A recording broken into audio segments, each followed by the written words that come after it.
Diddy legal team fires back at Busby. Tony just wants publicity. Diddy's legal team is pushing back on the Texas attorney who hit Diddy with a slew of lawsuits Monday, slamming Tony Busby as a lawyer craving attention. The Bad Boy Records founder's attorneys tell TMZ the press conference and 1-800 number that preceded today's barrage of filings were clear attempts to garner publicity. A reference to Busby, who says he's representing 120 alleged Diddy victims. Sean Diddy Combs was hit Monday with a new wave of lawsuits accusing him of raping women, sexually assaulting men, and molesting a 16-year-old boy. It is the first time he's been sued by a person alleging they were abused as a minor. At least 6 lawsuits were filed against Combs in federal court in Manhattan, adding to a growing list of legal claims against the indicted hip-hop mogul, all of which he has denied. The lawsuits were filed anonymously to protect the identities of the accusers, 2 by women identified as Jane Does and 4 by men identified as John Does. Some of the Does, echoing others who've accused Combs in recent months, allege that he used his fame and the promise of potential stardom to entice victims to lavish parties or drug-fueled hangouts where he then assaulted them. Some allege that he beat or drugged them. Others say he threatened to kill them if they didn't do as he pleased, or if they spoke out against him. The lawsuits describe alleged assaults dating to mid-1990s, including at Combs' celebrity-studded white parties in Long Island's Hamptons, at a party in Brooklyn celebrating Combs' then-collaborator Biggie Smalls, and even in the storeroom at Macy's flagship department store in Midtown Manhattan. The plaintiffs in Monday's lawsuits are part of what their lawyers say is a group of more than 100 accusers who are in the process of taking legal action against Combs following his September 16th federal sex trafficking arrest. Plaintiff's lawyer Tony Busby announced the planned litigation at an October 1st news conference, posted a 1-800 number for accusers to call. In a statement, Combs' lawyers slammed those tactics as clear attempts to garner publicity and said the rapper and his legal team have full confidence in the facts, their legal defenses, and the integrity of the judicial process. In court, the truth will prevail that Mr. Combs has never sexually assaulted anyone, adult or minor, man or woman. Combs, 54, has pleaded not guilty in his criminal case, which involves allegations he coerced and abused women for years with help from a network of associates and employees, while silencing victims through blackmail and violence, including kidnapping, arson, and physical beatings. Twice denied bail, the Bad Boy Records founder remains locked up at a Brooklyn federal jail while awaiting trial in May. 2 judges have concluded that Combs would be a danger to the community if he is released. On Friday, an appeals court judge denied Combs' immediate release from jail, while a 3-judge panel of the 2nd U.S. Circuit Court of Appeals weighs his bail request. Before Monday's raft of lawsuits, all of the accusers suing Combs had been adults at the time of their alleged abuse. Although a Chicago record producer claimed in a February suit that he had irrefutable evidence of Combs sexually abusing minors. In a lawsuit Monday, a John Doe alleged that Combs fondled his genitals when he was 16 at one of Combs' white parties in 1998.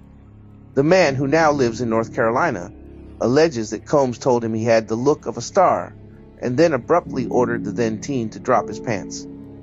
According to the man's lawsuit, Combs explained to him that it was a rite of passage to becoming a music star, at one point asking him, "Don't you want to break into the business?"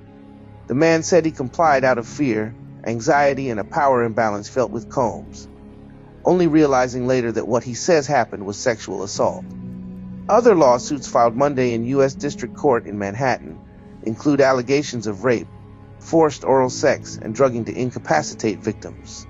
One of the Jane Does alleges Combs raped her in a locked hotel room in 2004 after he invited her and a friend there for a party, gave them drinks, and told them to snort cocaine. The woman, then a college freshman, alleges Combs also asked her friend to perform oral sex on him and threatened their lives if they didn't comply. Another Jane Doe alleged Combs violently attacked and raped her in a bathroom in 1995 at a party in Brooklyn for Small's music video, One More Chance.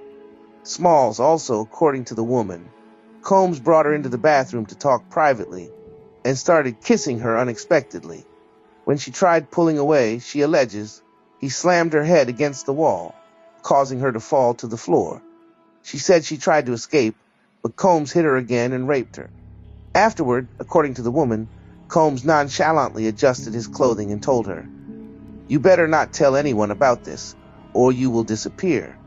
The other John Doe lawsuits allege Combs sexually assaulted a security guard at a 2006 white party after giving him a drugged beverage, forced a man working for a rival fashion brand to perform oral sex on him in the Macy's stockroom in 2008, and sexually assaulted a man at a party in October 2021. The latter man, who suspects a drugged beverage left him unable to fight back, recalls multiple men assaulting him and distinctly recalls seeing Combs above him, naked at one point during the assault, his lawsuit said.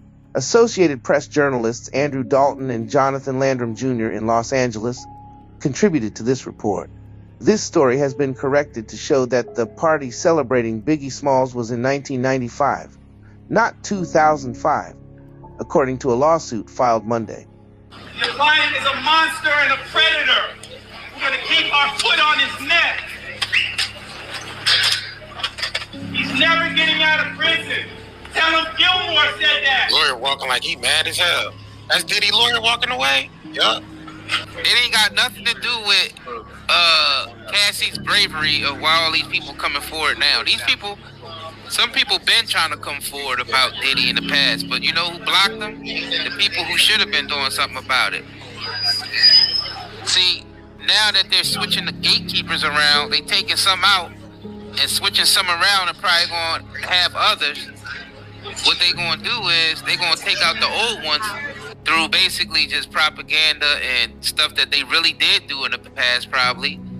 And they just going to use that to just basically make their brand. Because, you know, they took all his brand deals first. See, that's how they move in on everybody they take down. They start with the propaganda against you. They come with the lawsuits. You know what I'm saying? And once they get you with the lawsuits, they drain you through the lawyers and the courts. And next thing you know, you end up unalive. This lawyer walked away so mad he ain't even do the damn press conference. He just skipped it and just kept walking, bro. Yeah, it's wild, bro. Yeah, they was waiting for the lawyer. It's wild, bro. This is a circus. Yeah, they was waiting for the lawyer. He just walked away. He ain't even do the press conference. You see the reason why? You see what they running with? Oh, you know, because Cassie came forward. That's the reason why everybody else came forward. And we talking about 3 decades of stuff that they claim that he did. Order your natural soaps and body oils, natural detox, CBD sticks and pre-rolls, vapes, hair and skincare products. 20% off at night and dayherbals.com.